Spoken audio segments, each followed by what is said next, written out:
जय भीम नमोबुद्धाय।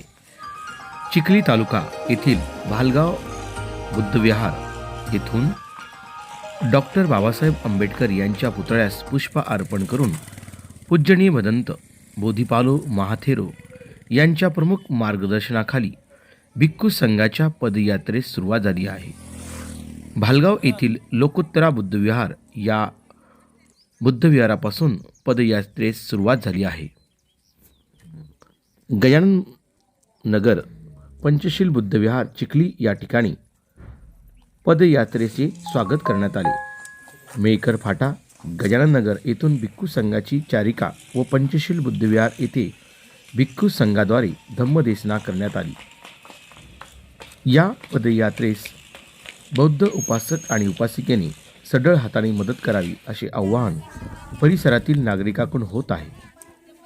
पदयात्रेनिमित्त निघालेले भिक्खू संघ यांच्या भोजनासाठी व यांना वेगवेगळ्या प्रकारे आर्थिक मदत व्हावी यासाठी आपण बौद्ध धम्माच्या प्रचार व प्रसारासाठी धम्म व विचारासाठी आपण या ठिकाणी सढळ हाताने धम्मदान करावे असे आवाहन या परिसरातील नागरिकांकडून होत आहे। तरी तमाम बौद्ध उपासक उपासिकांनी या पदयात्रेमध्ये आपण सहभागी होण्यासाठी संघाला शरण जावे व संघाला दीक्षा देऊन एक प्रकारे धम्माचं आचरण जय भीम नमोबुद्धाय। चिखली तालुका येथील भालगाव बुद्धविहार येथून डॉक्टर बाबासाहेब आंबेडकर यांच्या पुतळ्यास पुष्प अर्पण करून पूजनीय भदंत बोधिपालो महाथेरो यांच्या प्रमुख मार्गदर्शनाखाली भिक्खू संघाच्या पदयात्रेस सुरुवात झाली आहे। भालगाव येथील लोकोत्तरा बुद्धविहार या बुद्धविहारापासून पदयात्रेस सुरुवात झाली आहे।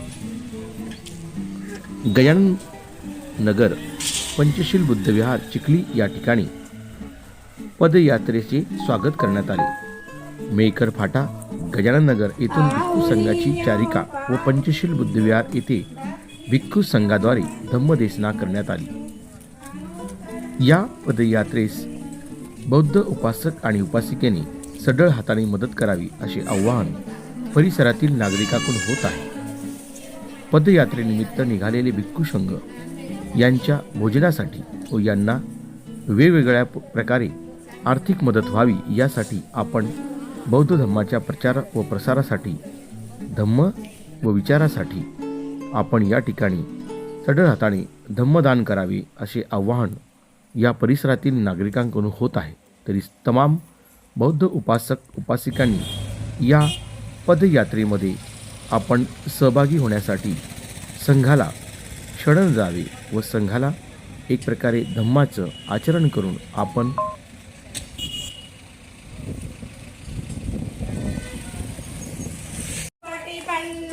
भगवतो सावक संगो न्यायपटिपन्नो भगवतो सावक संगो जीपटिपन्नो भगवतो सावक संगो।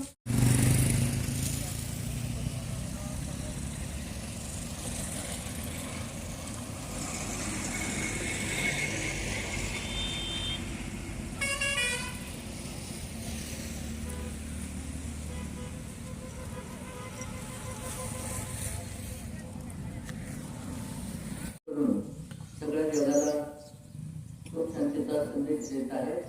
आपलंही योगदान त्यामध्ये असावं यासाठी आपलंही गावाचं नाव या इतिहासामध्ये पोचायला हवं हा उद्देश घेऊन लोकोत्तरा भालगाव येथून आपण ही आपल्या वतीनं परिक्रमा करत आहोत, चारिका करत आहोत। तर हे आपल्या सर्वांचं खूप मोठं पुण्यकर्म आहे। सगळ्या गाववाल्यांचं खूप मोठं कुशल कर्म आहे।